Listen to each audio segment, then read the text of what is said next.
হ্যাঁ স্যার। হ্যাঁ স্যার, হ্যাঁ স্যার।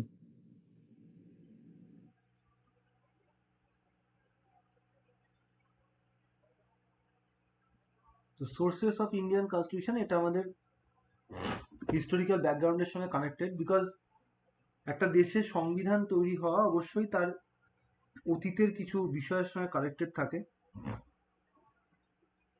আমি যেরকম বলি যে আমাদের কাছে যে মোবাইল ফোন এখন রয়েছে, সবারই কাছে মোটামুটি 5G মোবাইল ফোনই রয়েছে। 5G থাক বা 4G থাক, সব মোবাইল ফোনই কিন্তু অতীতে 3G ফোন ছিল, তার আগে যে স্ট্যাটাস ফোনে সেটা হচ্ছে 2G ফোন, এবং তার আগে ল্যান্ড ফোন। এই যে মোবাইল ফোন আজকে আমাদের হাতে আছে, এটা আমাদের অতীতের ফোনগুলোর আপগ্রেড হতে হতে এই অবস্থায় পৌঁছেছে, এবং আমরা ফিউচারে হয়তো আরো কিছু ডেভেলপমেন্ট দেখতে পাবো। তো এই যে বর্তমান আমাদের কাছে মোবাইল ফোন, যদি সরাসরি হাতে মোবাইল ফোনটা দিয়ে বলা হতো, আমরা তো কখনো কোনোদিন ফোন কি জিনিস জানি না, কখনো কোনো ল্যান্ড ফোনও দেখিনি, কোনো মোবাইলও দেখিনি, দুম করে এসে 5G একটা ফোন হাতে ধরিয়ে দিল, তাহলে আমাদের কাছে সেটা একদম একটা অন করা জিনিস হবে, আমরা কি করতে হয় তাই বুঝবো না। এটা দিয়ে এসি অন করবো না টিভি অন করবো বুঝতে পারবো না, ভাববো এটা একটা রিমোট। তো এক্স্যাক্টলি আমাদের সংবিধানের ক্ষেত্রেও তাই হয়। সংবিধান যদি লেটেস্ট ফর্ম হয়, মানে 5G ফোনের মতো, তাহলে তার আগের যে স্টেটাস গুলো সেগুলোকে আমাদের জানতে হবে, তাহলে আমরা বুঝতে পারবো যে আচ্ছা ভারতের সংবিধানটা এইরকম। যদি আমরা সংবিধান জেনে নিয়েছি, এই জেনে নিয়েছি বলেই আরো সহজ করে আমরা হিস্টোরিক্যাল ব্যাকগ্রাউন্ডের যে বিভিন্ন অ্যাক্ট গুলো বা বিভিন্ন ফরেন কান্ট্রির সংবিধান, সেগুলোকে আমরা এখানে কানেক্টেড করতে পারবো। তাহলে চলো স্টার্ট করি। এখানে দেখতেই পাচ্ছ সোর্সেস বলে দেওয়া আছে। কি দেওয়া আছে? একদম টপে আছে various act during British period. এই অ্যাক্টগুলো কোন অ্যাক্ট? এই অ্যাক্টগুলো হচ্ছে রেগুলেটিং অ্যাক্ট থেকে, যার সূচনা হয়েছে ইস্ট ইন্ডিয়া কোম্পানির হাত ধরে, আর তার শেষ হয়েছে কোথায়? ইন্ডিপেন্ডেন্স অ্যাক্টে গিয়ে।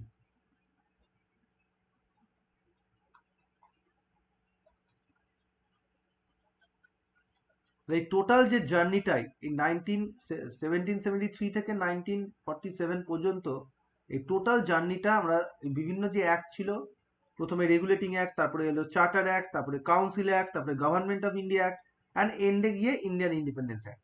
এই টোটাল জার্নিটা আমরা এর মধ্যে দেখব। আমরা আম্বেদকারের মুখ দিয়েই পেয়েছি, মুখ থেকে শুনেছি যে গভর্নমেন্ট অফ ইন্ডিয়া অ্যাক্ট 1935-এরই একটা গুড ফর্ম হচ্ছে আজকের দিনের আমাদের সংবিধান, তাই তো?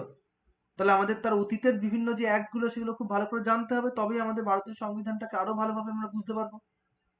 এরপরে যেটার উপর জোর দেবে সেটা হচ্ছে বিভিন্ন দেশ থেকে আমাদের সংবিধান কি করা হয়েছে, অনুকরণ না অনুসরণ? অনুকরণ। অনুকরণ করা হয়েছে, টোকা হয়েছে। অনুকরণ স্যার মানে অনুসরণ। কপি করা, অনুসরণ করা হয়েছে। আমরা এটাকে দেখেছি, দেখে আমাদের ভারতবর্ষের মতো যেটা বেটার সেটা করেছি, অর্থাৎ এটা অনুকরণ না, এটাকে অনুসরণ বলবো। আম্বেদকর শুনলে না একটা গাঁটটা দিয়ে দিতাম মাথায়, যে আমাকে বলছে অনুকরণ করেছে সংবিধান। এটা ক্লিয়ার হয়েছে? তাহলে এই বিভিন্ন 60 ডিফারেন্ট কান্ট্রির যে সংবিধান গ্রহণ করেছে, সেই সংবিধানের বিষয়গুলো জানতে হবে, কারণ আমরা সবকিছু এক্স্যাক্টলি নিইনি। একটা এক্সাম্পল দিলে বিষয়টা আরো ভালোভাবে বুঝতে পারবে। আমাদের গভর্নমেন্ট অফ ইন্ডিয়া 1935 এর মধ্যে অনেক কিছু প্রভিশন ফরেন কান্ট্রি থেকে নেওয়া হয়েছিল। যেমন ধরো আয়ারল্যান্ড থেকে ইনস্ট্রুমেন্ট অফ ইনস্ট্রাকশন নেওয়া হয়েছিল এর মধ্যে। এমার্জেন্সির যে প্রভিশন জার্মানির সংবিধান থেকে নেওয়া হয়েছিল, এর মধ্যেই অ্যাড হয়েছে। কানাডিয়ান মডেল অফ ফেডারেশন, তাহলে সেই কানাডার মডেল অফ ফেডারেশন আমাদের এই ভারতের 1935 এর অ্যাক্টে নেওয়া হয়েছে। ব্রিটিশ কনস্টিটিউশনের বিভিন্ন ফিচার্স সব এই 1935 এর অ্যাক্টে নেওয়া হয়েছে। তাই এগুলো দিয়ে অনেক সময় কোশ্চেন দেয় যে ভারতের সংবিধানের ইমার্জেন্সি প্রভিশন কোথা থেকে নেওয়া হয়েছে। অপশনে যদি জার্মানিও থাকে আর যদি 1935 অ্যাক্ট থাকে, কি করবো আনসার? ইমার্জেন্সি প্রভিশন জার্মানি থেকে প্রথমে আমাদের সংবিধানে ঢুকেছে 1935 এর অ্যাক্টের থ্রু দিয়ে, তারপরে আমাদের সংবিধানে ঢুকেছে, সরাসরি সংবিধানে ঢোকেনি। তাহলে যদি জার্মানিও থাকে, অ্যাক্টও থাকে, অবশ্যই অ্যাক্ট করব। তাহলে এগুলো আমাদের একটু জেনে নিতে হবে যে মোটামুটি কোনগুলো 1935 এর অ্যাক্টের মধ্যে ঢুকেছিল। দেখলেই বুঝতে হবে যে এই প্রভিশন গুলো তার মানে এগুলো জার্মানি থেকে এসেছে, তার মানে অ্যাকচুয়ালি 1935 এর অ্যাক্টের থ্রু দিয়ে আমাদের সংবিধানে ঢুকেছে। এই পর্যন্ত যা বললাম ক্লিয়ার সবার? Yes sir. এবার দেখো ট্র্যাডিশনাল লজ। ট্র্যাডিশনাল লজ মানে, যেমন ধরো আমাদের ব্রিটিশ পিরিয়ডে সতীদাহ প্রথা নিষিদ্ধ করা হয়েছিল, রাইট? তাহলে সতীদাহ প্রথা নিষিদ্ধ আইন ছিল, তাহলে সেটা একটা ট্র্যাডিশনাল ল। সেই সময় আমাদের এই নেতাজি সুভাষচন্দ্রকে গৃহবন্দী করা হয়েছিল কোন আইনে?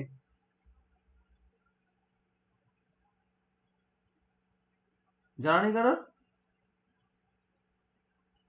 ভার্নাকুলার অ্যাক্ট না কি নাম না, কি অ্যাক্ট?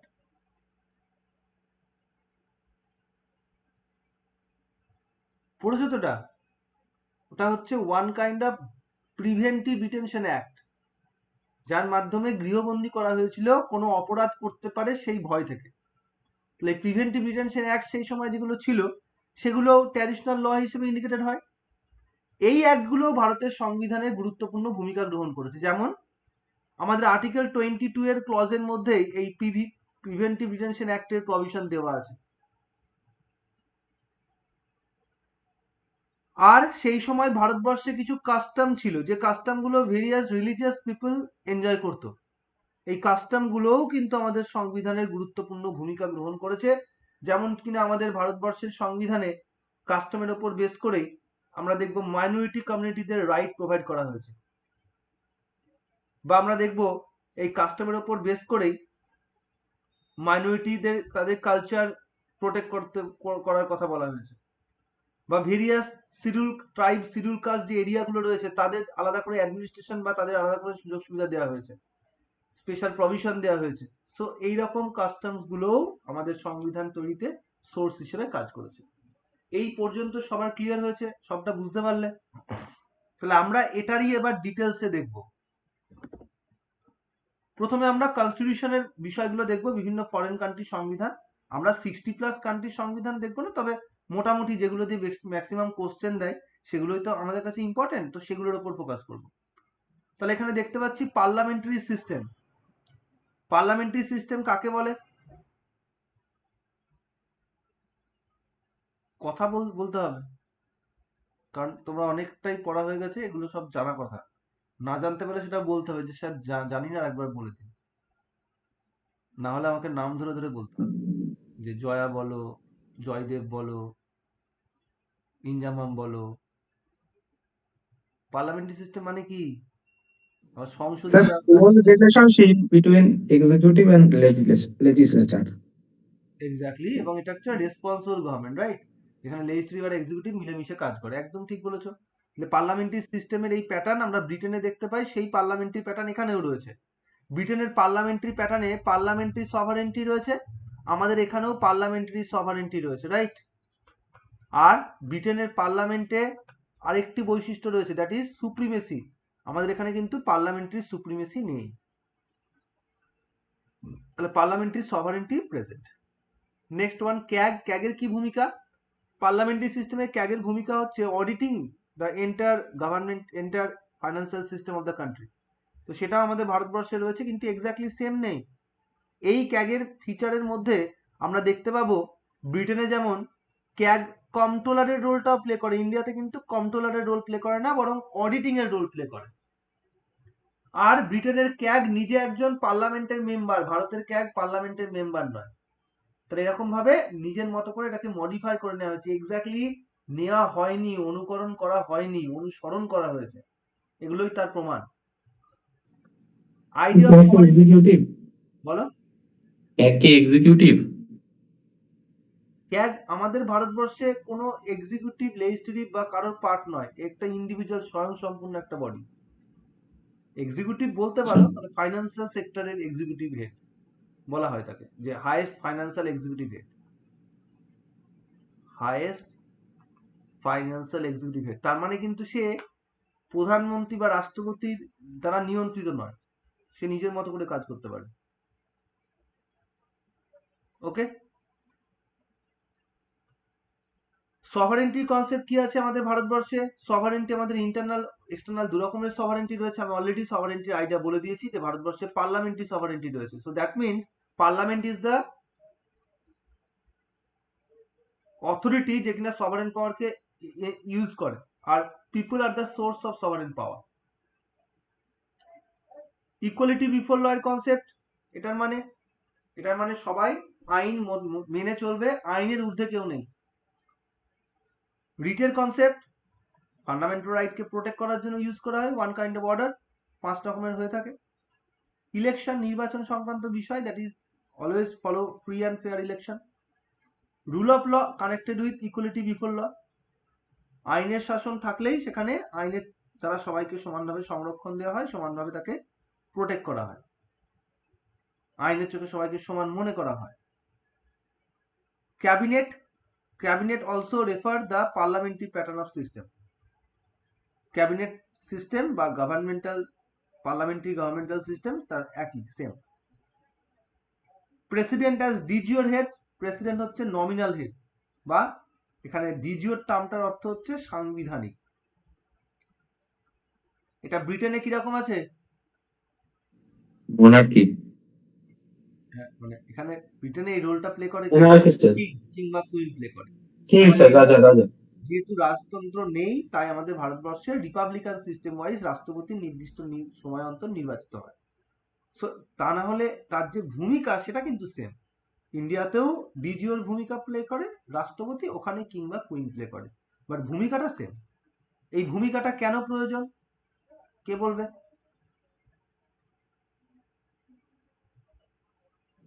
যারা স্যার এক্সিকিউটিভ আর মানে যারা লেজিসলেটিভ আছে সেই পাওয়ারটার মানে ব্যালেন্স থাকে। না, পার্লামেন্টারি সিস্টেম মানে এক্সিকিউটিভের দুটো পার্ট থাকে, একটা রিয়েল পার্ট, একটা নমিনাল পার্ট। কারণটা ঠিক খুঁজেছিলে কিন্তু যুক্তিটা ঠিক দিচ্ছ না। রিয়েল পার্ট পিএম প্লে করে, union council of minister play করে, আর নমিনাল পার্টটা প্লে করে একজন নাম সর্বস্ব প্রধান। এটা মোনার্কি থাকলে রাজা বা রানী হবে, আর যদি রিপাবলিকান হয় তাহলে রাষ্ট্রপতির মতো পোস্ট থাকবে। আমাদের ইন্ডিয়া যেহেতু পার্লামেন্টারি সিস্টেম, তাই এক্সিকিউটিভের দুটো সেক্টর আছে, এই নমিনাল রোল বা ডিজিওরের রোলটা এই জন্য ইম্পর্টেন্ট, এই জন্য এটা থাকতে বাধ্য। ক্লিয়ার এটা? এরপরে চলে আসবো পাওয়ারফুল লোয়ার হাউস। যেহেতু ভারতবর্ষ এমন একটা দেশ যেখানে লোয়ার হাউসকে বেশি পাওয়ারফুল করা হয়েছে, সেটাকে এখানে ইন্ডিকেট করা হচ্ছে। এটা যে কোনো ধরনের পার্লামেন্টারি সিস্টেমেই এরকম দেখতে পাওয়া যায়, আমরা ব্রিটেনেও দেখতে পাই, সেখানে lower house more powerful. Legislative procedure, অবশ্যই আইন তৈরির প্রক্রিয়াকে ইন্ডিকেট করা হচ্ছে, সেটাও ব্রিটেন থেকে নেওয়া। Integrated judiciary indicate the top to bottom system, supreme court থেকে শুরু করে একদম নিম্নতম কোর্ট পর্যন্ত পুরোটাই control by supreme court. This mechanism known as integrated judicial structure. And parliamentary privilege মানে হচ্ছে পার্লামেন্টের মেম্বাররা বিভিন্ন সুযোগ সুবিধা ভোগ করবে, সেটাকে ইন্ডিকেট করছে। তো এই হচ্ছে আমাদের ব্রিটেন থেকে নেওয়া বিষয়গুলো। এই সবগুলো ক্লিয়ার হয়েছে সবার? তাহলে আমরা পরেরটায় যাই। ফান্ডামেন্টাল রাইট ইউএসএ থেকে নেওয়া, দেখতেই পাচ্ছ না ইউএসএ এর ফ্ল্যাগ দেওয়া আছে। সো ফান্ডামেন্টাল রাইট থেকে শুরু করে equal protection of the law, judicial review, president, vice president, এগুলো সব ইউএসএ থেকে নেওয়া। ফান্ডামেন্টাল রাইট মানে protected right by the constitution of India under article 32 and 2 to 6। Supreme court এবং হাইকোর্ট এই মৌলিক অধিকারকে রক্ষা করতে পারে, সেটার কথা বলা হচ্ছে। আর ইকুয়াল প্রোটেকশন অফ দি ল মানে একটু আগে তো আইনের চোখে সবাইকে সমান দেখলাম, ইকুয়াল প্রোটেকশন অফ দি ল এও কি আইনের চোখে সবাইকে সমান দেখে? দেখে? ইকুয়াল প্রোটেকশন ল কি ইকুয়ালিটি বিফোর ল কে ফলো করে?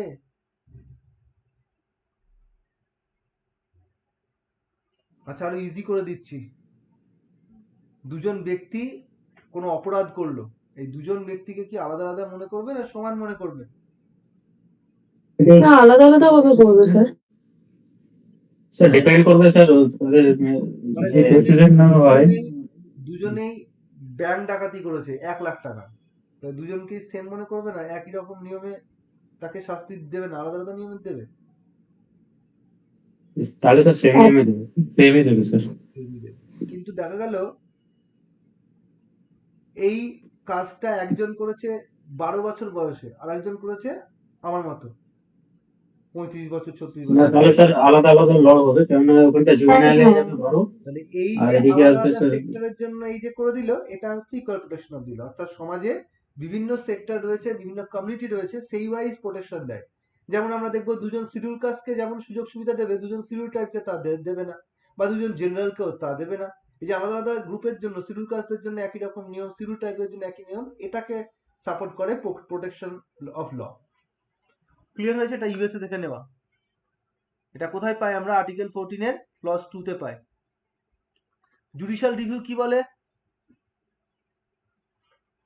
সে বলে আমাদের পার্লামেন্টে বানানো কোনো আইন বা রাজ্য আইনসভা থেকে বানানো কোনো আইন বা প্রেসিডেন্ট বা রাজ্যপালের জারি করা কোনো অর্ডার, তার সাংবিধানিকতা যাচাই করার ক্ষমতা কোর্টের থাকবে। এই চেকিং করছে, এটাকেই জুডিশিয়াল রিভিউর পাওয়ার বলে। প্রেসিডেন্টের ভূমিকা, ভাইস প্রেসিডেন্টের ভূমিকা, অবভিয়াসলি আমাদের ভারতবর্ষে republican system, so that's why president post is so much important, and vice president also important because রাজ্যসভাকে প্রিসাইডিং করার অথরিটি তাকে দেওয়া হয়েছে, যেটাও সেম ইউএসএ থেকে নেওয়া কনসেপ্ট। জুডিশিয়াল সুপ্রিমেসি আমি একটু আগে বলেছিলাম যে ব্রিটেনে পার্লামেন্টারি সুপ্রিমেসি রয়েছে, ভারতবর্ষে কিন্তু শুধু সভারেন্টি পার্লামেন্টে রয়েছে, সুপ্রিমেসি পার্লামেন্টের নেই, কারণ ভারতবর্ষ হচ্ছে জুডিশিয়াল সুপ্রিমেসি রয়েছে। কেন রয়েছে জুডিশিয়াল সুপ্রিমেসি বলো? রিপাবলিকান বলেছে। রিপাবলিকান বলে জুডিশিয়াল সুপ্রিমেসি রয়েছে, ঠিক বলছে? ফেডারেল কান্ট্রিতে সবসময় জুডিশিয়ারিকে পাওয়ারফুল করতে হয়, তাই ভারতবর্ষে জুডিশিয়ারিকে সুপ্রিম করা হয়েছে because of the federal structure of the country. কারণ এখানে কেন্দ্র রাজ্যের মধ্যে ঝামেলা বাঁধলে that can be settle by supreme court, আর সেই সুপ্রিম কোর্টের হাতে যদি ক্ষমতা বেশি না দেয় তাহলে বাকিরা যা খুশি তাই করতে পারে, তাই জুডিশিয়ারি সব শেষ কথা বলবে। এটাকেই বলা হয় জুডিশিয়াল সুপ্রিমেসি, আর এর জন্য যে কোনো আইন বা যে কোনো অর্ডারকে বাতিলও করে দিতে পারে সুপ্রিম কোর্ট। ডেমোক্রেসি, ডেমোক্রেসি মানে কি বলো?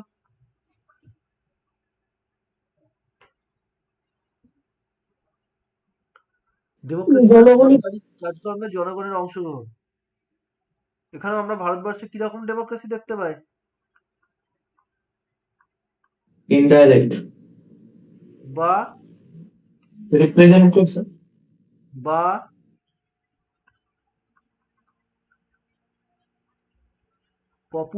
পপুলার ডেমোক্রেসিও বলা হয় এটাকে। সো এইরকম ডেমোক্রেসি রয়েছে যেটা কার্যকরী হয় কার মাধ্যমে? পার্লামেন্টারি সিস্টেমের মাধ্যমে। Parliament, sir. পার্লামেন্টারি সিস্টেমে অফ গভর্নমেন্ট আমাদের ভারতবর্ষে গণতন্ত্রকে এনশিওর করে। ইমপিচমেন্ট কার হয়? বিভিন্ন পোস্টের হয়, মেনলি প্রেসিডেন্টের হয়। সুপ্রিম কোর্ট, হাইকোর্টের যে ক্ষমতা সেগুলো ইউএসএ থেকে নেওয়া। রিটেন কনস্টিটিউশন মানে তোমরা জানো, রিটেন কনস্টিটিউশন কনসেপ্ট ইউএসএ থেকে নেওয়া। কনকারেন্ট লিস্ট জানো তোমরা, union list, state list, concurrent list, তো সেই লিস্ট অফ সাবজেক্টস এর কনকারেন্ট লিস্টের কনসেপ্টটা নেওয়া হয়েছে from Australia. Freedom of trade, Australia joint session পার্লামেন্টের হয় জানো তোমরা ডেডলক বিলের জন্য। ল্যাঙ্গুয়েজ অফ প্রিয়াম্বল সেটাও নেওয়া। Trade and business related issues and power of legislature to make laws for implementing treaties agreements, এটাও অস্ট্রেলিয়া থেকে নেওয়া। সেন্টার স্টেট রিলেশন জানো তোমরা কানাডিয়ান মডেল ফলো করে। রেসিডুয়ারি পাওয়ার অফ দ্য সেন্টার, অর্থাৎ কেন্দ্রের হাতে অবশিষ্ট ক্ষমতা থাকবে, এটাও কানাডা থেকে নেওয়া। গভর্নরের অ্যাপয়েন্টমেন্টের provision and quasi federal system of the country সব কানাডা থেকে নেওয়া। জিএসটিটাও অ্যাড করে দেওয়া যায়। GST also taken from the idea of GST also taken from Canada.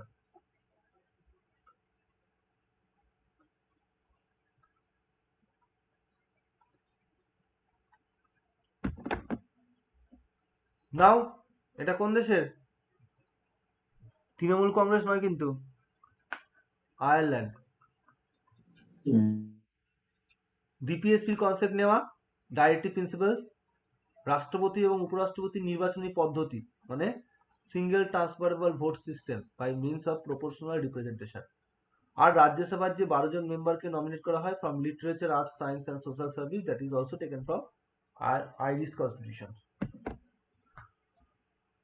এরপরে হচ্ছে Russia. Single transferable vote system by means of proportional representation জিনিসটা একটু মাঝে মধ্যে বুঝতে অসুবিধা হয়, একটু এক্সপ্লেন করে দেবেন? অবশ্যই করে দেবো। বাংলা কি এটা? একক হস্তান্তরযোগ্য ভোট পদ্ধতি, ভিএস মানে ভোট সিস্টেম, ভোটিং সিস্টেম বা ভোট পদ্ধতি। আর এটা মানে হচ্ছে প্রপোর্শনাল রিপ্রেজেন্টেশন, অর্থাৎ সমানুপাতিক প্রতিনিধিত্ব। আমাদের ভারতবর্ষে বা ওয়ার্ল্ডের সব কান্ট্রিতে মোটামুটি দুটো পদ্ধতি ফলো হয়। একটা হচ্ছে প্রত্যক্ষ ভোট পদ্ধতি আর হচ্ছে পরোক্ষ ভোট পদ্ধতি। লাস্ট কবে ভোট দিয়েছো? এর আগের বারের লোকসভাতে স্যার কিরকম ভোট ওটা? নিজে নিজে ভোট দিয়েছো না কাউকে পাঠিয়ে দিয়েছিলে? নিজে ভোট দিয়েছিলাম। এই নিজে নিজে ভোট দেওয়াকে আমরা বলবো প্রত্যক্ষ ভোট। আর তার আগে দ্রৌপদী মুর্মুর ইলেকশন হয়েছিল, মনে আছে? তার হুম কদিন আগে উপরাষ্ট্রপতিরও নির্বাচন হয়েছে, মনে আছে তো? হুম। এই হ্যাঁ নির্বাচনে স্যার। তুমি ভোট দিয়েছিলে? না স্যার, কিন্তু আমাদের তোমার না স্যার। রিপ্রেজেন্টেটিভরা দিয়েছিল। হ্যাঁ, আমাদের রিপ্রেজেন্টেটিভ যারা আছে তারা তারা ভোট দিয়েছিল দিয়ে, তাহলে আমাদের হয়ে লোকসভা এবং কে রাজ্যসভা। ভোট দিয়ে এসছে? এই যে আমাদের হয়ে কেউ ভোট দিচ্ছে এটাকে পরোক্ষ ভোট বলা হচ্ছে। তাহলে প্রত্যক্ষ ভোট হয় আর পরোক্ষ ভোট হয়। প্রত্যক্ষ ভোট যেটা হয় সেটাকে আমরা বলি first pass the post electoral system. বাংলায় বলতে গেলে বলতে হবে সাধারণ সংখ্যাগরিষ্ঠতা মাধ্যমে ভোট।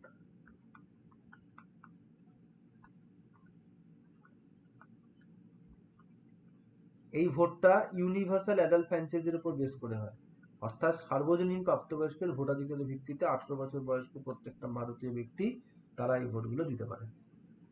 এখানে 4 জন বা 5 জন বা 10 জন বা 50 জন যারাই ভোটে দাঁড়াক, সব থেকে বেশি ভোট যে পায় সে জেতে। ঠিক আছে। 1000 মানুষ আছে মানে ভোটার, এর মধ্যে এ পার্টি দাঁড়িয়েছে, বি পার্টি দাঁড়িয়েছে, সি পার্টি দাঁড়িয়েছে, ডি পার্টি দাঁড়িয়েছে, ই পার্টি দাঁড়িয়েছে। লাস্ট হুম। যখন ইভিএম বাটন প্রেস করেছিল কতগুলো ছিল বাটন? স্যার যাকে দিতে চেয়েছিলাম তারটাই দেখেছিলাম শুধু। হ্যাঁ স্যার, এক্স্যাক্টলি স্যার। কাকে দিতে চেয়েছিলে? স্যার ভোট নষ্ট করেছি, কংগ্রেসকে দিয়েছি আমরা, দক্ষিণ মালদার লোকজন। যা, ভোট নষ্ট করলে তো আমার মতো মোটাতে দিয়ে আসতে হবে। যাই হোক, এবিসিডি এই 5 জন ভোটে দাঁড়ালো।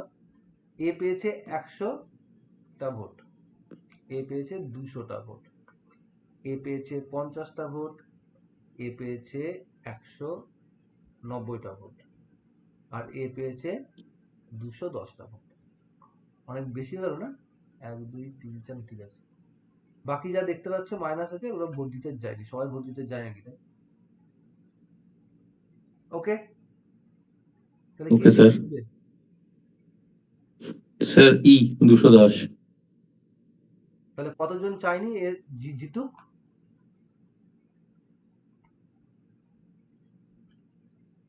তাই তো? হ্যাঁ। কিন্তু আগামী 5 বছর কে থাকবে? ই। তাহলে মাল্টি পার্টি যদি না হয়ে এটা এরকম হতো যে এ আর বি এই দুটো পার্টি আছে, তাহলে কি হতো? ধরো টোটাল 600 জন গিয়ে ভোট দিয়ে এসেছে, তাহলে সব থেকে খারাপ কন্ডিশন কি হতে পারতো? কি হতে পারতো? স্যার 600 জন একজন এত বাদ কম দিয়ে জায়গায়, 500 600 জন এত একটু কমই বলে দিচ্ছি, 800 জন ভোট দিতে গেছে। সব থেকে তাহলে খারাপ একজন বাদ দিয়ে 799 জনই অন্য কাউকে দিয়েছে। সব থেকে খারাপ কন্ডিশন এটা হতে হতো যে 399 আর 401, এটা সব থেকে খারাপ কন্ডিশন। ও, এতেও যে জিততো সে কিন্তু একটা হলেও বেশি ভোট পেয়ে জিতেছে, তাই না? হ্যাঁ। 800টা ভোটের মধ্যে।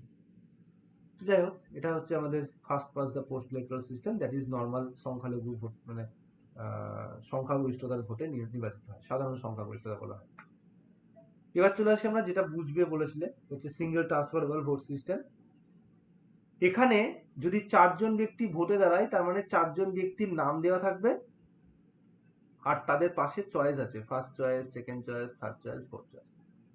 প্রত্যেক ব্যক্তির যে যারা যারা ভোটার, অর্থাৎ এমপি হোক, এমএলএ হোক, যারা ভোটার হয় আমাদের রিপ্রেজেন্টেটিভ যারা, তারা এদেরকে ফার্স্ট চয়েস কাকে, সেকেন্ড চয়েস কাকে, এইভাবে তাদেরকে ইন্ডিকেট করে দেয়। যদি 4 জন ব্যক্তি দাঁড়ায় তাহলে কতগুলো চয়েস হবে? 4টে স্যার। 10 জন দাঁড়ালে 10টা। 10টা। 10টা। ফার্স্ট চয়েস দেওয়াটা কম্পালসারি। কেউ যদি চালাকি করে বললো আমি ফার্স্ট চয়েসটা দেবো না, বাকি সব দিয়ে দেবো, তা হবে না। তাহলে ভোটটা আর কাউন্টিং করা হবে না, বাতিল বলে গণ্য হবে। তাই ফার্স্ট চয়েসটা দিতেই হবে। এবার এই ফার্স্ট চয়েসের ভোট পেয়ে পেয়ে দেখা গেল যে টোটাল এখানেও 1000ই ভোটার ছিল, মানে আমাদের রিপ্রেজেন্টেটিভ ছিল, এবং 1000 জন ভোট দেওয়ার পরে দেখা গেল যে টোটাল যে ভোট পেয়েছে একজন 800টা ফার্স্ট চয়েসের ভোট পেয়েছে। একজন 200, একজন 100টা পেয়েছে, আর দুজন 50টা করে ফার্স্ট চয়েসের ভোট পেয়েছে। কে জিতবে? তো যে 800টা পেয়েছে, এবার যদি এরকম হতো যে এ পেয়েছে 450টা, এ পেয়েছে 300টা, এ পেয়েছে 200টা, আর এ পেয়েছে 50টা, তাহলে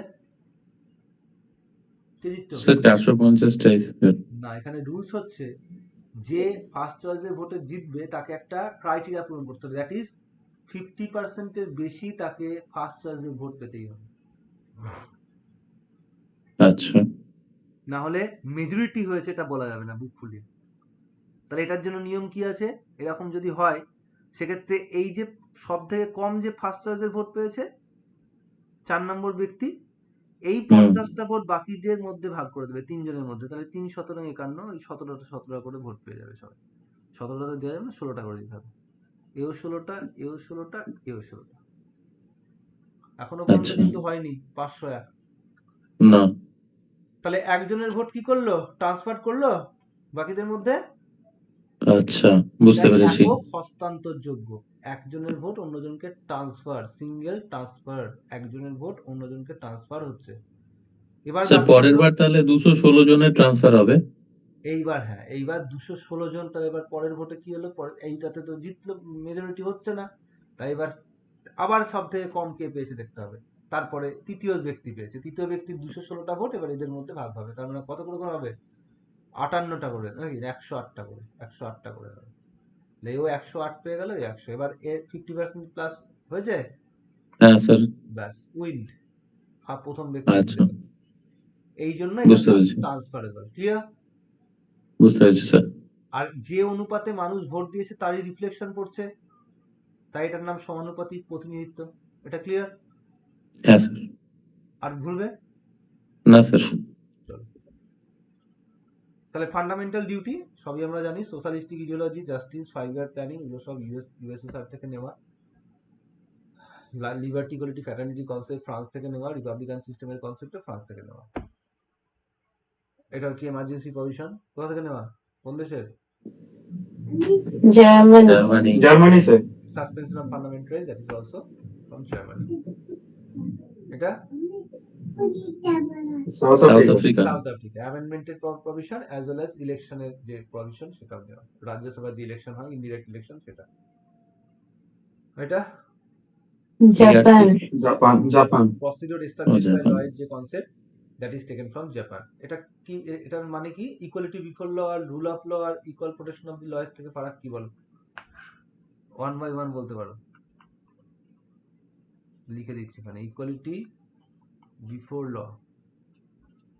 এটা, রুল অফ ল এটা, ইকুয়াল প্রোটেকশন অফ ল, এইগুলোর সঙ্গে প্রসিডিউর এস্টাবলিশ বাই ল এর কি ফারাক?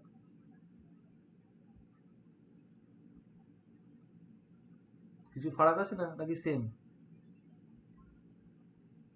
এটা তো আইনের সাথেই চলবে, এটাই বলে procedure procedure establish by law মানে হচ্ছে আইনি পথ ধরে সবকিছু পরিচালিত হবে, বেআইনে কোনো কাজ হবে না, আইনি পথ ধরে চলবে। তাহলে বেসিক্যালি ইকুয়ালিটি বিফোর ল যে পদ্ধতি অনুসরণ করে, that is indicated equal procedure establish by law. একইভাবে রুল অফ ল এর সঙ্গে কানেক্টেড, যেহেতু equality before law rule of law এর উপর বেস করে হয়, শুধু এটা ওই exceptional provision wise different different কমিউনিটিকে দেয়, যেটা অবশ্যই প্রসিডিউর এস্টাবলিশ বাই ল আছে বলেই না এইভাবে এরকম ফলো হয়। জুভেনাইল কোর্ট আছে বলেই না জুভেনাইলদের, মানে ছোটদের, বাচ্চাদের কোনো অপরাধ করলে তাকে জুভেনাইল কোর্টে নিয়ে যাওয়া হয়। So obviously this is also related with procedure establish by law. Equal protection of the লটাও আমাদের দেশের প্রসেসে আছে, তাই ফলো হয়। চলে আসবো নেক্সট ওয়ান। ভারতবর্ষের নিজস্ব ধারণা, নিজস্ব কনসেপ্ট, যেটা অনুকরণ বা অনুসরণ কিছুই করা নয় অন্য দেশ থেকে। 0 আওয়ারের discussion, basic structure doctrine, positive secularity, integration of the country and reservation of the seats in various field. তো এই হচ্ছে আমাদের ভারতবর্ষের ভেরিয়াস ফরেন কান্ট্রি সংবিধানের বিষয়গুলো। সবটা ক্লিয়ার সবার? এটা এরপরে আমরা যেটা ফোকাস করব that is various types of act during British period, that is part of the historical background. কি কি পড়বো এখানে বলে রাখি, আমি ইতিহাস পড়াচ্ছি না, ফলে ইতিহাসের খুঁটিনাটি ডিটেলিং এই নোটসের মধ্যে নেই। এখানে অনেক অ্যাক্টও নেই, যে অ্যাক্টগুলো পলিটিক্যাল অ্যাঙ্গেল থেকে খুব একটা ইম্পর্টেন্ট নয়, বা সেভাবে কিছু পলিটিক্যাল ফিচার নেই বলে আমার মনে হয়েছে। তো কারোর যদি আইনের আরো অতিরিক্ত বিষয় পড়তে ইচ্ছে করে, যে কোনো ইতিহাস বই, সেটাগুলোকে রেফারেন্স হিসেবে ইউজ করো আর পড়ো। এবার আমাকে নোটসটাকে একটু চেঞ্জ করতে হবে। এখানে যে নোটসটুকু আছে সেটার মধ্যে শুধু এইটুকুই আছে, এরপরে অন্য নোটস বার করতে হবে। দুটো পোর্শন আছে, একটা হচ্ছে 73 এর পোর্শন আর একটা তার পরের পোর্শন। তো হিস্টোরিক্যাল ব্যাকগ্রাউন্ডের এই পোর্শনটার মধ্যে আমরা ভেরিয়াস অ্যাক্ট দেখবো ডিউরিং ব্রিটিশ পিরিয়ড, এবং সেই সঙ্গে আমরা ভারতবর্ষে সেই সংবিধানের মধ্যে কি ফিচার্স তার কানেকশন রয়েছে সেগুলো আমরা ইন্ডিকেট করব। তা ওইগুলোই বোঝানো হয়েছে, যা আমি এখন বোঝাচ্ছিলাম ওটাই এখানে বোঝানো হয়েছে, স্কিপ ইট। চলে আসে একদম ব্রিটিশদের ইন্ডিয়াতে ইন্ট্রোডাকশন 1600 সালে, এবং তারপরে আস্তে আস্তে ব্যবসা বাণিজ্য করতে করতে বিভিন্ন রকম পারমিট নেওয়া, এবং পারমিট নিতে নিতে একদম ভারতবর্ষের মনোপলি বিজনেসে হাত ধরা। এখানে সেই ক্রোনোলজিগুলো দেওয়া আছে, যেমন 1608 সালের ঘটনা, 1615, 1640 অ্যান্ড দেন 1668। এখানে British acquire Bombay and Portugal and made in their commercial hub. এটা চিন্তা করো যে মুকেশ আম্বানির কোম্পানি উগান্ডায় গিয়েছে বিজনেস করতে। ভারত সরকারের লাভ না লোকসান? লাভ হবে। Very good. তাহলে এই মুকেশ আম্বানি কোম্পানি উগান্ডায় গিয়েছে বিজনেস করতে, উগান্ডায় গিয়ে সে কি করবে? ওখানকার লোকজনকে ইংরাজি শিখিয়ে চাকরি দেওয়া বেটার, নাকি ভারত থেকে ভালো প্যাকেজে ভারতীয় ভালো লোকজনকে ওখানে গিয়ে নিয়ে যাবে? এটা ভারত থেকে নিয়ে যাবে। স্যার ওখানকার যে স্থানীয় উগান্ডায় আমাকে 1000 ওই মার্কেটিং এক্সিকিউটিভ জয়েন করাতে হবে, ভারত থেকে প্যাকেজে নিয়ে যাবো, মোটামুটি 12 লাখ টাকা করে প্যাকেজ নেবে। লোকাল রিসোর্স বেশি, ওখানকার লোকাল লোকাল নেওয়া বেশি বুদ্ধিমানের। দু একজন টিম লিডারকে ইন্ডিয়া থেকে নিয়ে যাও, বাকি সব ওখানকার লোকাল লোককে নিয়ে যাও। This is the realistic concept, ব্যবসায়িক ভাবনা তাই বলে। তো এক্স্যাক্টলি সেটাও কিন্তু আস্তে আস্তে পরবর্তীকালে ব্রিটিশরাও শুরু করছে কিন্তু। আর তোমরা যে বললে যে ব্যবসা বাণিজ্য করলে অবশ্যই কোম্পানি যদি করে তাহলে সেটা দেশের সরকারের লাভ, একদমই লাভ। কিন্তু কোথাও গিয়ে যদি দেখে যে সরকারকে টাকা ফাঁকি দিচ্ছে, অর্থাৎ ট্যাক্স ফাঁকি দিচ্ছে, তাহলে সরকার কি করবে?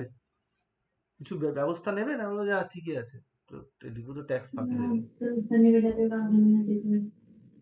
এই জন্য আমরা দেখবো 1773 সালে যখন রেগুলেটিং অ্যাক্ট জারি করা হচ্ছে, সেখানে প্রথম যে কাজটা করা হচ্ছে, জুডিশিয়ারির সঙ্গে সেপারেশন করা হচ্ছে অ্যাডমিনিস্ট্রেশনের। এই অ্যাক্টিভিটি কিন্তু শুধুমাত্র ব্রিটিশদের জন্যই করা হচ্ছে। একটি সুপ্রিম কোর্ট এস্টাবলিশ করা হচ্ছে কলকাতাতে। এই সুপ্রিম কোর্ট শুধু ব্রিটিশ সাবজেক্ট বা ব্রিটিশদের সঙ্গে কারোর ঝামেলা, ইন্ডিয়ান কোনো ব্যক্তির ঝামেলা, সেগুলোর ব্যাপার দেখে। সেটা সিভিল ম্যাটারও দেখে, মানে সম্পত্তি সংক্রান্ত ব্যাপারও দেখে, আবার চুরি ডাকাতি খুন জখমের ব্যাপারও দেখে। তার কারণ তার আগে অব্দি ভারতবর্ষে তো ওদের কোনো কোর্ট নেই, তাই ওদের এখানে কোনো ঝামেলা হলে সেই ঝামেলা মেটাতে লন্ডনে যেতে হতো। তো এটা বেশ সমস্যার বিষয়, যে কেউ কাউকে একটা থাপ্পড় দিয়ে দিল কাজ করতে করতে রেগে গিয়ে, ওই থাপ্পড় দেওয়া ওটাকে ক্রিমিনাল অফেন্স বলে যেটা আমাকে খুন করতে গিয়েছিল, এটা নিয়ে কেস করবো। তো এই যে কেস করলো, কিন্তু কেসটা এখানে হবে না, তোমাকে দুজনকেই যেতে হবে লন্ডন। তো এই সমস্যা মেটানোর জন্য ফোর্ট উইলিয়ামে একটা কোর্ট এস্টাবলিশ করা হলো, এলিজা ইম্বেকে চিফ জাস্টিস করে দেওয়া হলো। এই কোর্টটাই হচ্ছে ভারতবর্ষের ইতিহাসে প্রথম সুপ্রিম কোর্ট। আজকালকার দিনে সুপ্রিম কোর্ট যেমন সিভিল ম্যাটার ক্রিমিনাল ম্যাটার দুটোই দেখে, তখনও তাই হলো। সিভিল ম্যাটার, ক্রিমিনাল ম্যাটার, দু রকম ম্যাটারই দেখার অথরিটি পায়। 1784 সালে ব্রিটিশ ইস্ট ইন্ডিয়া কোম্পানির কাজকর্মের উপর নজরদারি দেওয়ার জন্য ট্যাক্সের ফাঁকি দেওয়ার কথা অলরেডি বলেছিলাম, একটি বোর্ড অফ কন্ট্রোলকে বসানো হলো। এই বোর্ড অফ কন্ট্রোলে 6 জন মেম্বার থাকবে, একজন থাকবে সেক্রেটারি অফ স্টেট। এই সেক্রেটারি অফ স্টেট হচ্ছে আজকের দিনের প্রেসিডেন্টের মতো, যাকে হেল্প করার জন্য থাকবে একজন এক্সচেকার আর 4 জন প্রিভি কাউন্সিলর্স। এই প্রিভি কাউন্সিলর্সরা হচ্ছে বর্তমানের মন্ত্রিসভার মতো,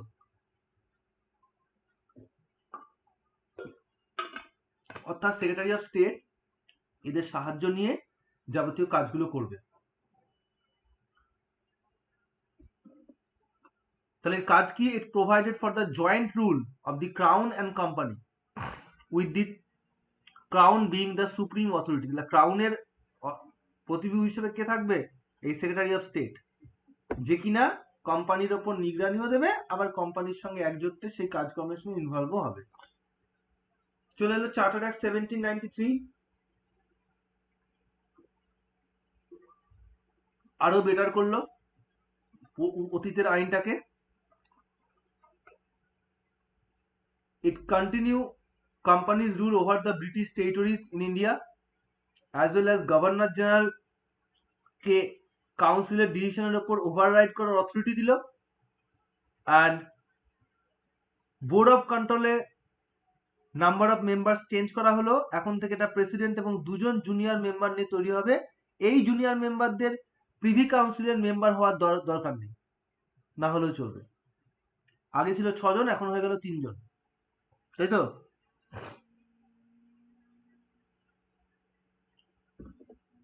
charter act 1813 monopoly of business কোম্পানির এন্ড করে দেওয়া হলো। খ্রিস্টান মিশনারিকে এন্টার করতে দেওয়া হলো। দুম করে খ্রিস্টান মিশনারিকে এন্টার করতে দেওয়া হলো কেন?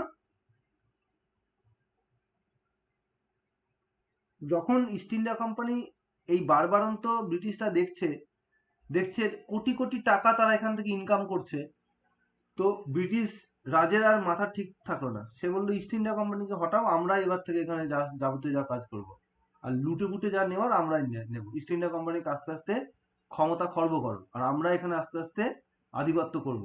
এই আধিপত্য করতে গেলে তো তার তো অনেক এমপ্লয়ের প্রয়োজন, এমপ্লয় তো নেই। তাহলে এখানকার মানুষজনকে ইংরেজি শিক্ষায় শিক্ষিত করো, করে এখানকার লোকজনকে কাজ লাগাও। আমাদের টিম লিডার থাকবে আর ওরা কাজ করবে, মেন কাজটা ওরাই তুলবে। এই জন্য 1 লক্ষ টাকা ইনভেস্ট করা হলো এখানকার এডুকেশন স্ট্রাকচার তৈরি করার জন্য। বিজ্ঞান, প্রযুক্তি অ্যাজ ওয়েল অ্যাজ ইংরেজি শিক্ষা সবকিছু শেখানো হলো। বোঝা গেছে খ্রিস্টান মিশনারি এন্টার করার কজ? ধর্ম তো ছুতো ছিল, দিল্লি কাজ ছিল, শ্রীরামপুরে মেন তারা ঘাঁটি গাড়লো, যেখান থেকে পড়াশুনো এবং ইংরেজি শিক্ষার প্রসার ঘটানো হলো। নিশ্চয়ই তোমরা ইতিহাসে পড়েও থাকবে।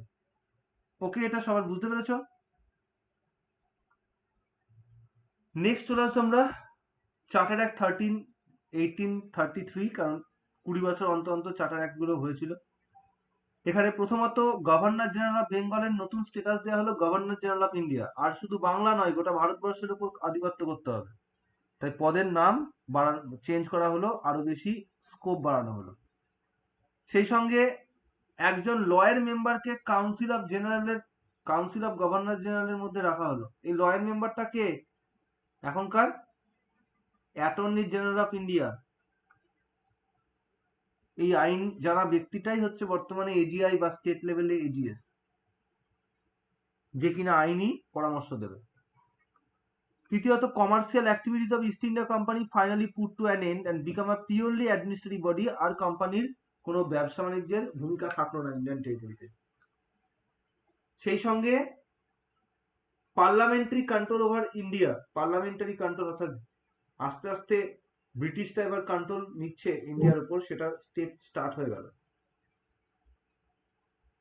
এখনকার যে সিভিল সার্ভিস পরীক্ষা নেওয়া বা যাবতীয় প্রসেস, স্ট্রাকচার, এবিসিডি ক্যাটাগরি, এগুলো সব সেই সময় আস্তে আস্তে তৈরি হতে শুরু করেছে। That is called foundation of modern Indian civil service. এই ইন্ডিয়ান সিভিল সার্ভিসের কনসেপ্টটাই ব্রিটিশরা আস্তে আস্তে আনতে চেয়েছিল অনেকদিন আগে থেকে, যেটা এবার আস্তে আস্তে শুরু হচ্ছে। laid the groundwork for the Government of India Act 1858, which formally ended East India Company rule and transferred the power of British Crown. সরাসরি ব্রিটিশ ক্রাউনকে ক্ষমতা প্রদান করল।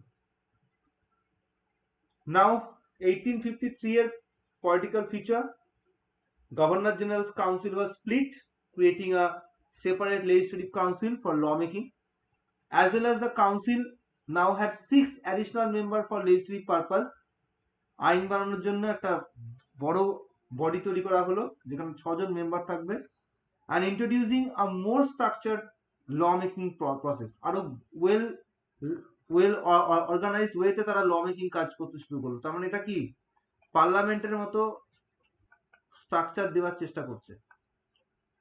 Unlike previous charter acts, this act did not specify a time limit for the company's rule, including uncertainty about its future.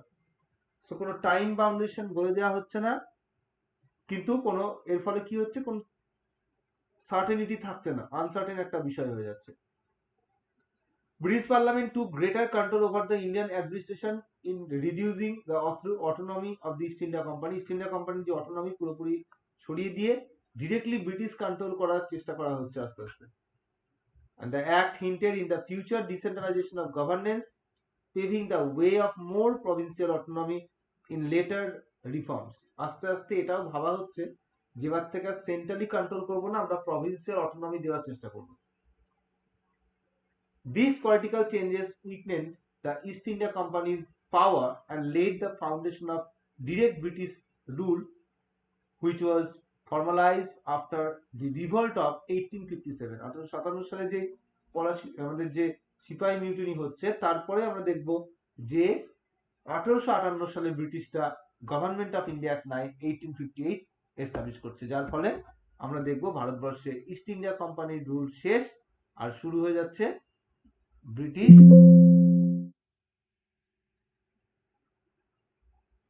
পার্লামেন্টের ruling. এই পর্যন্ত clear সবার? Yes, sir.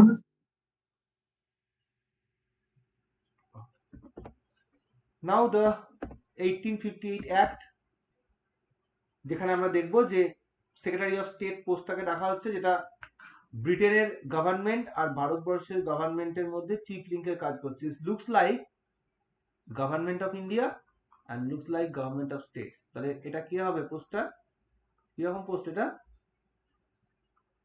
গভর্নরের post আজকালকার দিনে। আজকে কি হয়, গভর্নমেন্ট অফ ইন্ডিয়ার সঙ্গে গভর্নমেন্ট অফ স্টেটের চিফ লিঙ্কের কাজ কে করে?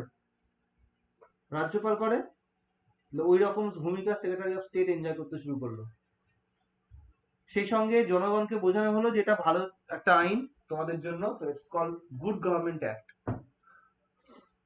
সেই সঙ্গে ইন্ডিয়ান টেরিটরিতে British India directly British monarch start হচ্ছে। এখনো এই প্রথম আমাদের ভারতবর্ষে ব্রিটিশ মানে মোনার্কি সিস্টেম, রাজতন্ত্রের ব্যবস্থা শুরু হচ্ছে।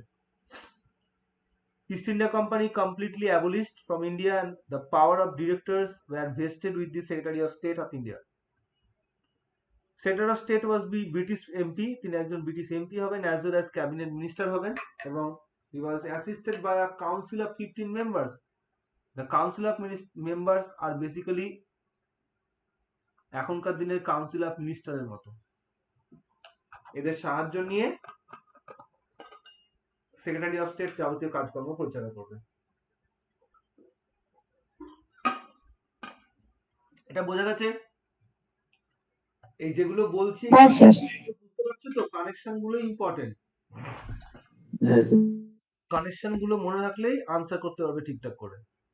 কারণ ইতিহাস দিয়ে তো আমরা পড়ছি না, মানে ইতিহাসের জিনিস পড়ছি, কিন্তু পলিটিক্যাল ফিচার্স ওয়ালা যে বৈশিষ্ট্য সেগুলো পড়ছি। কাউন্সিল অ্যাক্ট 1861 প্রথমত extended the powers of viceroy and the governor of the provinces. ভাইসরয়ের ক্ষমতা বাড়ানো হচ্ছে, প্রভিন্সের গভর্নরের ক্ষমতা বাড়ানো হচ্ছে। এখন থেকে ভাইসরয়কে অর্ডিন্যান্স জারি করার ক্ষমতা দেওয়া হচ্ছে। তাহলে এবার দেখো ভাইসরয় পোস্টটা কিরকম, আজকালকার দিনে প্রেসিডেন্টের মতো। যেমন প্রেসিডেন্ট অর্ডিন্যান্স ইস্যু করতে পারে, ঠিক তেমনই তিনিও ইস্যু করতে পারছেন। আর এই প্রভিন্সিয়াল গভর্নর কি, প্রভিন্সের গভর্নর গুলো আজকালকার দিনের গভর্নরের মতোই। পোর্টফোলিও সিস্টেম মানে বিভিন্ন মন্ত্রণালয় তৈরি করা, ফাইন্যান্স মিনিস্টার, ফরেন মিনিস্টার, এরকম করে বিভিন্ন পোর্টফোলিও তৈরি করা। সেই পোর্টফোলিও মেকানিজম স্টার্ট হচ্ছে, তার পার্লামেন্টারি সিস্টেমের পুরোদস্তুর এস্টাবলিশমেন্টের উদ্যোগ নিয়ে নেওয়া হয়েছে। The provincial government of Bengal and Madras were given the power for legislation, আইন তৈরির ক্ষমতা পেল। নতুন 3টে হাইকোর্ট তৈরি হয় ভারতবর্ষে, কলকাতা, বোম্বে আর মাদ্রাসে। 3টে 1862 সালে এস্টাবলিশড হয়। Office of the accountant general, যেটা পরবর্তীকালে ক্যাগের পোস্ট পেয়েছে, সিএজি, প্রথম ব্যক্তি ছিলেন এডওয়ার্ড ডামন। তোমরা ক্যাগ পড়ার সময়ই পড়েছিলে এটা। 1858 সালে প্রথম এই অ্যাকাউন্টেন্ট জেনারেলের পোস্টটা ইন্ট্রোডিউস হচ্ছে। এবার 1892 সালের আইন, কাউন্সিল অ্যাক্ট। এটা প্রথমত, this act increase the number of additional member in the legislative council. Legislative কাউন্সিলের মেম্বারের সংখ্যা বাড়ানো হচ্ছে। এখন থেকে তারা বাজেটে প্রশ্ন করার সুযোগ পাচ্ছে। বাজেটের প্রশ্ন করা তাহলে কি কাকে ইন্ডিকেট করছে? কোশ্চেন আওয়ারকে ইন্ডিকেট করছে, বা বাজেটিং প্রসেসকে ইন্ডিকেট করছে। এগুলো সব ভারতবর্ষের বর্তমান সিস্টেমেই রয়েছে। এখন প্রশ্ন করার জন্য কদিন আগে ইনফর্ম করতে হয়। কোশ্চেন আওয়ারের স্টার্ট কোশ্চেন, আনস্টার্ট কোশ্চেন আর শর্ট নোটিস কোশ্চেন 3 রকমের প্রশ্ন করা হয়, এবং নির্দিষ্ট সময়ের আগে সেটাকে ইনফর্ম করতে হয়। একমাত্র শর্ট নোটিস কোশ্চেনের ক্ষেত্রে 10 দিন আগে ইনফর্ম করা যায়, বাকিগুলোর ক্ষেত্রে সব 12 ডেজ আর মোর তার আগে ইনফর্ম করতে হয়। সেটাও ইন্ট্রোডিউস এই সময় হচ্ছে।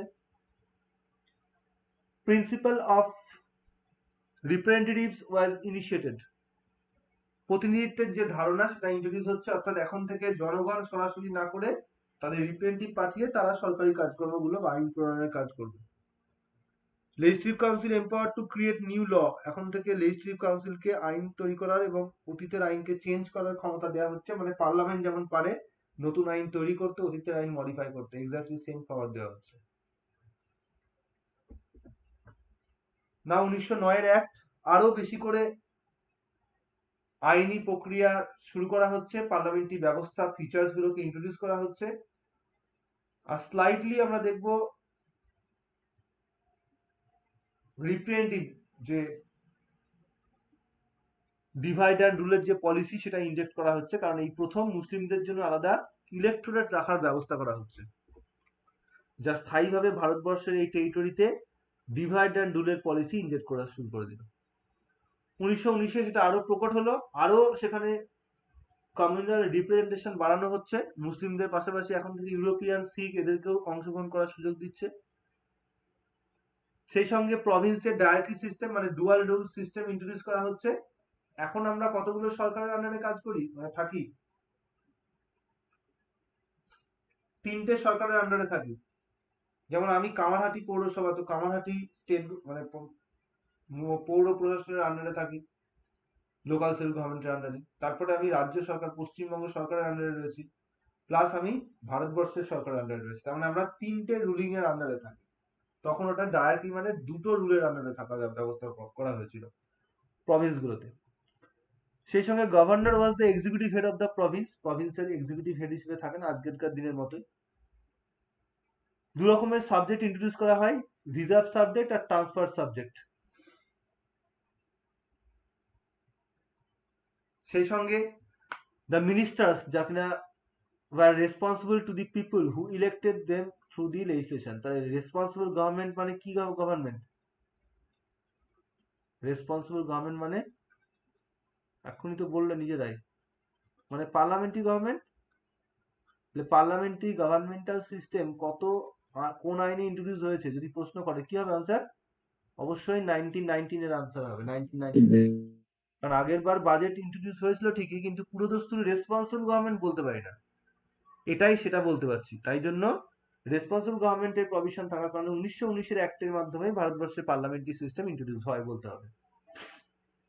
এছাড়া প্রভিন্সিয়াল অ্যাসেম্বলির সাইজ মানে নাম্বার অফ মেম্বার বাড়ানো হয়, কমিউনাল রিপ্রেজেন্টেশন ইন্ট্রোডিউস করা হয় আর বাড়ানো হয়, আর গভর্নরকে ক্ষমতা দেওয়া হয় যাতে সে এবার থেকে বিলে সাইন করতে পারে। তাহলে গভর্নর, আজকেরকার দিনে গভর্নর বা প্রেসিডেন্টও বিলে সাইন করে, that is call assent on bill. সেটা প্রথম ইন্ট্রোডিউস হচ্ছে এই অ্যাক্টের মাধ্যমে। দুটো লিস্টের কথা বলেছিলাম, সেন্ট্রাল লিস্ট আর প্রভিন্সিয়াল লিস্ট, সেটা ইন্ট্রোডিউস করা হচ্ছে। গভর্নর জেনারেলকে অর্ডিন্যান্সের অথরিটি দিচ্ছে যখন সেশন থাকবে না, এক্স্যাক্টলি আজকালকার দিনের মতোই। আজকালকার দিনে যেমন 123 বা 213 তে অথরিটি আছে, এক্স্যাক্টলি সেম। পাবলিক অ্যাকাউন্টস কমিটিকে ইন্ট্রোডিউস করা হচ্ছে, প্রথম কমিটি ভারতীয় পার্লামেন্টারি ব্যবস্থা 1921 এটা ইন্ট্রোডিউস হচ্ছে। আর অডিটর জেনারেলের পোস্টটাকে ইন্ট্রোডিউস করা হচ্ছে, যেটা আগে ছিল অডিটর জেনারেল, ওটা বর্তমানে ক্যাগের পোস্ট নাম হয়েছে। সেটারও ক্ষমতা বাড়ানো হচ্ছে, তাকে আরো বেশি করে ইন্ডিপেন্ডেন্ট করা হচ্ছে। এই পুরোটা ক্লিয়ার এই পর্যন্ত। এবার আমরা ফাইনাল অ্যাক্টে চলে আসবো, 1935 এর অ্যাক্টে। এই অ্যাক্ট কবে তৈরি হয়েছিল, কবে কার্যকরী হয়েছিল, যে কোশ্চেন দেয়। এই অ্যাক্টটা এতটাই বড় ছিল যে এই অ্যাক্টের মধ্যে দুটো পার্ট ছিল, একটা বার্মা অ্যাক্ট, একটা ইন্ডিয়া অ্যাক্ট। তার আগে বার্মা ইন্ডিয়ার পার্ট ছিল, এবার সেপারেট হয়ে যাচ্ছে। এর মধ্যে টোটাল 321টা ক্লজ আর 10টা তফসিল, এটার মধ্যে 34টা ক্লজ আর 5টা তফসিল ছিল। টোটাল প্লাস করলে কতগুলো হবে, 355টা ক্লজ আর 15টা ছিল।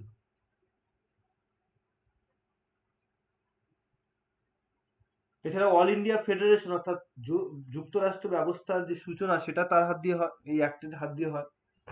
3টে লিস্ট অফ সাবজেক্ট ইন্ট্রোডিউস করা হয়, that is federal list, under federal list 59 subjects, provincial list 54টা সাবজেক্ট নিয়ে, আর কনকারেন্টে 36। এটাই বর্তমানে কি নাম হয়েছে, ইউনিয়ন লিস্ট, স্টেট লিস্ট, আর কনকারেন্ট তো কনকারেন্টই নাম আছে। কটা করে সাবজেক্ট আছে ইউনিয়ন লিস্টে, স্টেট লিস্ট আর কনকারেন্টে, এটা বলতে হবে, বলো। 98। এটা এখনো পড়া নেই এগুলো? 62 no 59. ভুলে যাচ্ছি। এটা 52 শেষেরটা। ওকে, নেক্সট ওয়ান। ডায়ারেক্টলি এবার সেন্টারে ট্রান্সফার হচ্ছে প্রভিন্স থেকে। আর বাই ক্যামেরা লেজিসলেচার ইন্ট্রোডিউস করা হচ্ছে, দুটো হাউসওয়ালা লেজিসলেচার কেন ইন্ট্রোডিউস করা হয়, যুক্তরাষ্ট্র ব্যবস্থা থাকলে। তাহলে এখানে কাউন্সিল অফ স্টেট হচ্ছে স্টেটের জন্য, আর ফেডারেল অ্যাসেম্বলি হচ্ছে মানুষের জন্য। ফেডারেল কোর্ট তৈরি করা হচ্ছে, ঝামেলা বাঁধলে মেটাবে বলে। এছাড়াও গভর্নরকে ক্ষমতা দেওয়া হচ্ছে, সে কাউন্সিল অফ মিনিস্টারের অ্যাডভাইস নিয়ে কাজ করবে, এবং মন্ত্রীরা সবাই আইনসভার কাছে রেসপন্সিবল থাকবে। গভর্নরের হাতে এখনো রিজার্ভ পাওয়ার থাকবে, এবং ব্রিটিশ অথরিটির হাতে ক্ষমতা থাকবে যে কোনো প্রভিন্সিয়াল গভর্নমেন্টকে সাসপেন্ড করার। এটা পারে এখনকার দিনে, কিভাবে পারে, 356 বা 365 ধারা জারি করে রাজ্য সরকারকে ক্যান্সেল করে দিতে পারে। তাহলে এগুলো সব হচ্ছে 1935 এর অ্যাক্টের প্রভিশন। আর কি, ডিরেক্ট ইলেকশন ইন্ট্রোডিউস করা হয় ইন্ডিয়াতে, সিন্ধকে সেপারেট করা হয়, বর্মাকে সেপারেট করা হয়, বিহার ওড়িশাকে ভাগ করা হয়। ফেডারেল রেলওয়ে অথরিটি তৈরি করা হয়, রিজার্ভ ব্যাংক অফ ইন্ডিয়া তৈরি করা হয়, federal provincial and joint public service commission তৈরি করা হয়। তার আগে শুধু পাবলিক সার্ভিস কমিশন ছিল, এখন থেকে এটাকে 3টে ভাগে ভাগ করে দেওয়া হচ্ছে। British parliament written is supremacy over the Indian legislature. এখন থেকে তখন থেকেই ব্রিটিশ পার্লামেন্টের হাতে ক্ষমতা দেওয়া হয়েছে, যাতে ভারতবর্ষের আইনসভার ক্ষেত্রে তার খবরদারি জারি হয়। অর্থাৎ হতেই পারে যে ব্রিটিশ পার্লামেন্ট একটা আইন বানিয়েছে আর ভারতবর্ষের লেজিসলেচারের ল বানিয়েছে, ব্রিটিশের আইনের সঙ্গে যদি এই লয়ের ক্ল্যাশ হয়, তাহলে কার ল থাকবে, স্বাভাবিকভাবে ব্রিটিশদের ল থাকবে। এটা আজকের দিনে আমাদের ভারতবর্ষে হয়তো কেন্দ্র ল বানিয়েছে আর ওয়েস্ট বেঙ্গল ল বানিয়েছে, কেন্দ্র ল বানিয়েছে আর একটা স্টেট মানে ওয়েস্ট বেঙ্গল বানিয়েছে, যে সেই ল যদি ইনকনসিস্টেন্ট করে কার ল থাকে, কেন্দ্রের লস। পার্লামেন্টের ল থাকবে, স্টেটেরটা ক্যান্সেল হয়ে যাবে। হ্যাঁ, পার্লামেন্ট।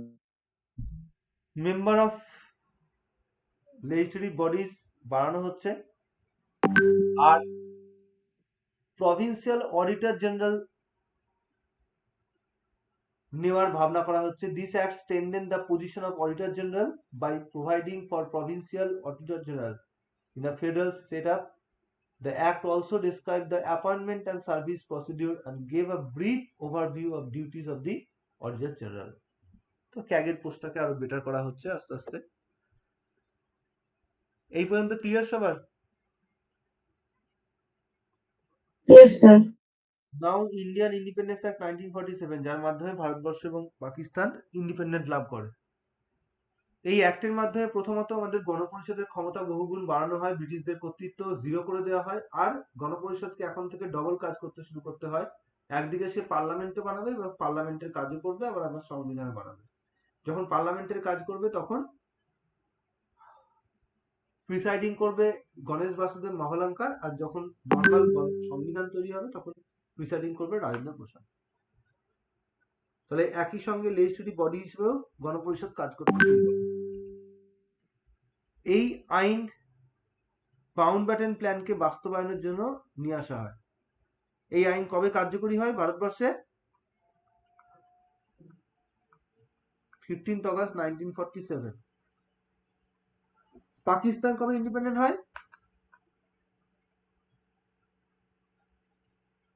Sir, 14 August 1940. এর কারণটা লুকিয়ে আছে ভারতবর্ষের সঙ্গে পাকিস্তানের টাইম জোনে। পাকিস্তান 30 মিনিট পিছিয়ে থাকে, যেমন বাংলাদেশের থেকে আমরা 30 মিনিট পিছিয়ে থাকি। তাহলে 15th অগস্টে আইনটা কার্যকরী হয় ভারত এবং পাকিস্তানের জন্য, কিন্তু ভারতবর্ষে 15th অগস্ট যখন হয় তখন যেহেতু 30 মিনিট পিছিয়ে আছে পাকিস্তান, তাই পাকিস্তানে তখন কটা বাজছে, মানে কোন ডেট তখন? 14th August. তাই আইনটা কার্যকরী একই সঙ্গে হয়, কিন্তু সময়ের জোনের জন্য পাকিস্তান একদিন আগে ইন্ডিপেন্ডেন্ট লাভ করে। তো এভাবেই 14th অগস্ট আর 15th অগস্টের ইন্ডিপেন্ডেন্স ডে ডেটটা ঠিক হয়। এটা ক্লিয়ার সবার কাছে? Yes, sir. ব্যাস, এই হচ্ছে আমার various types of act as a source of Indian constitution. তিনটে নোটস এর মধ্যে আছে, এটা আবার দেখতে পাচ্ছ চেস্টার স্ট্যাম্প লাগানো আছে, চেস্টার ক্লাস নিয়েছিলাম তখন বানানো। তো এটা আমি সরিয়ে দিয়ে আমি দিচ্ছি তোমাদের নোটস। ঠিক আছে, নোটসটা আমি একটুখানি পরে বানিয়ে দিচ্ছি ঠিকঠাক করে। বলো, আর কোনো কোয়ারিজ থাকলে জিজ্ঞেস করো। আচ্ছা, তোমাদের আর ওইদিকে কতটুকু হয়েছিল? পিএসসি অবধি হয়ে গেছিল তো, মানে সব হয়ে গেছিল কি? পিএসসি এমার্জেন্সি হয়ে গেছে? এক এক Yes, sir. Yes, sir. Emergency or emergency হয়নি। আর অ্যামেন্ডমেন্ট হয়েছে, ওটা বেশি ইম্পর্টেন্ট। অ্যামেন্ডমেন্ট অ্যাক্ট গুলো হয়েছে?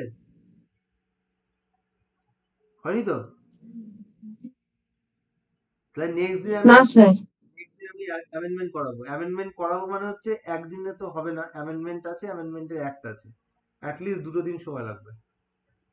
ঠিক আছে, তাহলে নেক্সট দিন আমি অ্যামেন্ডমেন্ট করাবো। আমি যদি জিজ্ঞাসা করি যে এরপরে যে আজকে কি করাবো, বা অন্য কিছুটা দিয়ে দিলাম যে আজকে এটা করাবো, তোমরা বলবে না স্যার আপনি অ্যামেন্ডমেন্ট করাবেন বলেছিলেন। ঠিক আছে, এটা বলে দিও। ওকে। আচ্ছা, স্যার। হ্যাঁ, স্যার। কনস্টিটিউশন ব্যাচের মনে হয় কেউ রয়েছে, তার ক্ষেত্রে যেমন চলছে তোমাদের ফান্ডামেন্টাল রাইটের পার্ট 1 মনে হয় হয়েছে, পার্ট 2 হবে নেক্সট দিন। ঠিক আছে। আচ্ছা, স্যার। Good night, sir.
হুম।